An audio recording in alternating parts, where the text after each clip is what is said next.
Hello and welcome to the section of the Automated UI Testing in Java video course.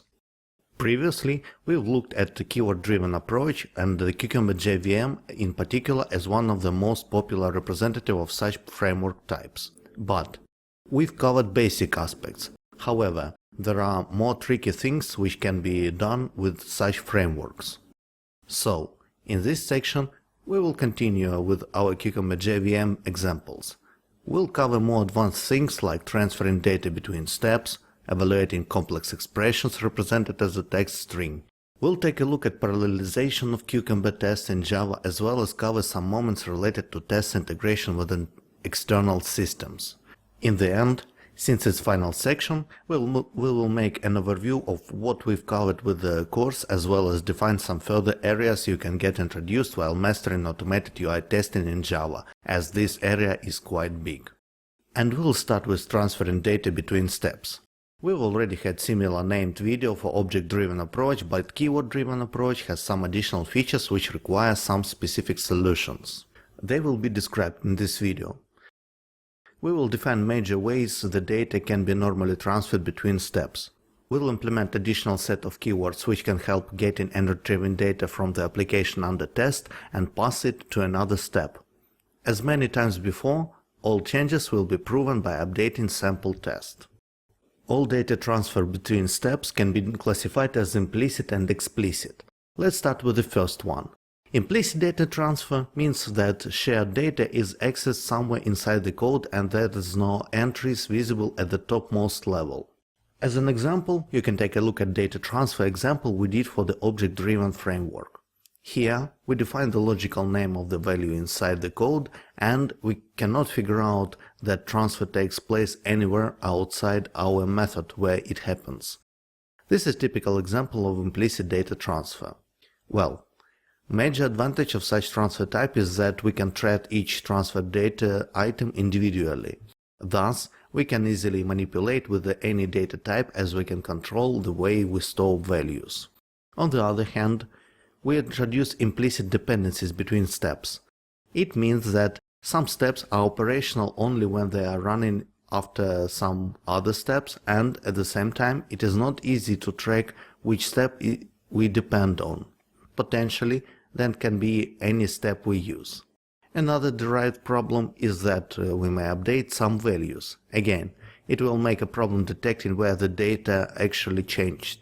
This is related to the same problems with global variables. Mainly, low changes traceability is one of the major reasons why global variables use is recommended to be restricted. The above problems can be mitigated if we use another approach for data transfer. It's explicit data transfer. Major idea is that all the data manipulation is wrapped into dedicated instructions where we define the values and fields as parameters. So, the value to be taken and retrieved is visible on the topmost level. This way, we move data transfer into self-contained independent steps and we clearly see where data comes from by reading the test. These are major advantages. However, with this approach we definitely need to take care about typecasting on our own. This happens because when we create keywords for data processing, we usually try to do it in common way. Thus, some specifics may not be taken into account. Also, it's hard to pass complex structures this way. However, we don't really need to do that too frequently. We already have example of implicit data transfer. So, let's create example of explicit one. Let's get back to Banking Manager sample test and add one more verification. We need to check the number of rows in the customers table. Currently, we'll check that initial row number is the same as after last row removal. Thus, we need two instructions. First, note the table row count. Second, check that row count equals to some value. Let's implement it. Let's go to the steps class and add two methods. One stores the row count and another verifies that row count equals to the value we specify as a parameter. We just should make sure that we assign all the keywords. Now let's complete the first method. We are getting the table view elements by specific name, and the next step is to put row count value into variable specified by second parameter. Now we can store row count. Before going to the second method, we need to add one more improvement in the context class. In various cases, we potentially may need to operate not just with one variable, but rather a combination of them. Thus, we need some additional method which gets the list of all available variables. It is retrieved by getting thread-specific map and then getting the key set from the result returned. Now, let's get back to incomplete step.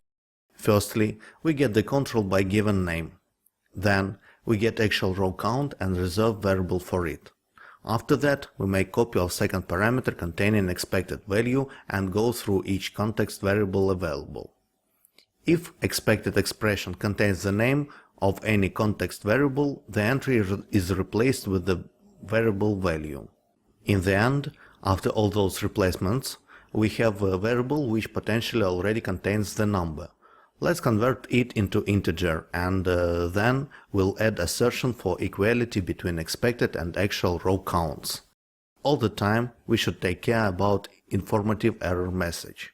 One last step before final run is to add context cleanup into hook running before the scenario. It's needed to make sure we don't reuse old data in the next scenario. Now we can run our updated test. In addition to verification it used to do before, we now can verify that the row count is the same as the beginning and in the end of the test. This is it for this video. We've introduced new approach for data transferring between steps and implemented a few keywords for this. After that, we proved the concept by updating sample test, which now has one more verification. But that was quite simple case when we compare some value with the single variable.